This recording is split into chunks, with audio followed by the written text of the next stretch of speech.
Dear student, আসসালামু আলাইকুম ওয়া রাহমাতুল্লাহ। আজকে আমরা শিখব বীজগণিত রাশি কাকে বলে, বীজগণিতীয় পদ কাকে বলে, বীজগণিতীয় পদ এর কত ধরনের বা কত প্রকার এবং প্রত্যেক প্রকারের উদাহরণ সহ ইনশাআল্লাহ। তো চলে শুরু করা যাক। বীজগণিত রাশি ও পদ এর বীজগণিত রাশি আসলে কাকে বলে? প্রক্রিয়া চিহ্ন ও সংখ্যাসূচক প্রতীক এর অর্থবোধক সংযোগ বা বিন্যাসকে বীজগণিত রাশি বলা হয়। বীজগণিতীয় রাশি আমরা জেনেছি যে তিন প্রকার, প্রধানত তিন প্রকার: এক একপদী রাশি, দুই দ্বিপদী রাশি এবং তিন বহুপদী রাশি। তো আজকে আমরা দেখবো সেই পদগুলো আসলে কত প্রকার। বীজগণিতীয় পদ মোট দুই প্রকার: এক সদৃশ পদ, দুই বিসদৃশ পদ। তো সদৃশ পদ যে সকল পদ এর চলক ও পাওয়ার এক, সে সকল পদকে সদৃশ পদ বলে, এবং যে সকল পদ এর চলক এবং পাওয়ার বা ঘাত ভিন্ন সেগুলোকে বিসদৃশ পদ বলে। সদৃশ পদ 2a plus 3a minus 5a।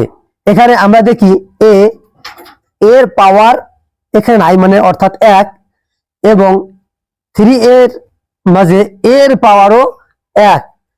আবার মাইনাস 5 এর এর 1 পাওয়ার হচ্ছে শুধুমাত্র 1।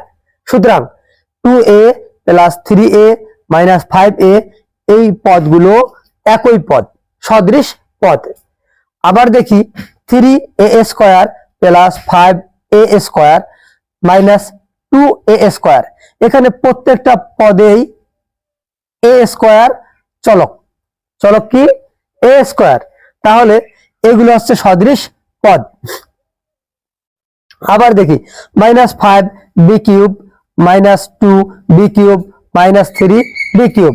এখানে প্রত্যেকটা পদের চলক b কিউব, চলক b পাওয়ার কিউব, চলক b কিউব।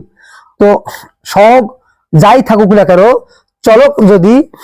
চলক যদি দেখতে একই রকম হয় তাহলে সেগুলো সদৃশ পদ। আরো দেখি plus 3ab plus 4ab minus 5ab।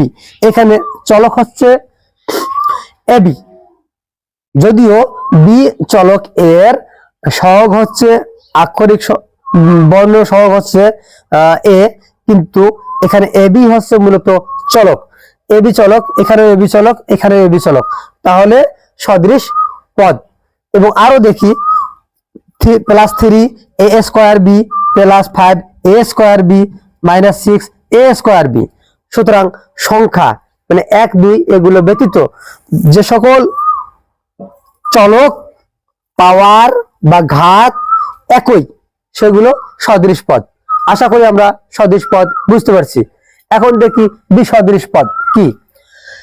দেখি উদাহরণে দেওয়া আছে 2a plus 3b minus 4c। দেখি 2a, এখানে সহগ যাই থাকুক না কেন এখানে আছে a এবং 3b আছে b, মাইনাস 4c আছে c। তো প্রত্যেকটি চলকেই ভিন্ন, তাহলে আমরা বুঝতে পারলাম এই চলকের মধ্যে কোনো মিল নাই বা সদৃশ নাই, সুতরাং এটা বিসদৃশ পদ।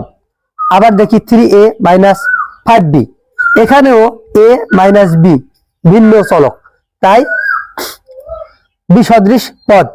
আরো দেখি 4a স্কয়ার মাইনাস 2a, চলক দেখতে একই রকম হলেও পাওয়ারটা ভিন্ন, তাই সদৃশ পদ নয়, বিসদৃশ পদ।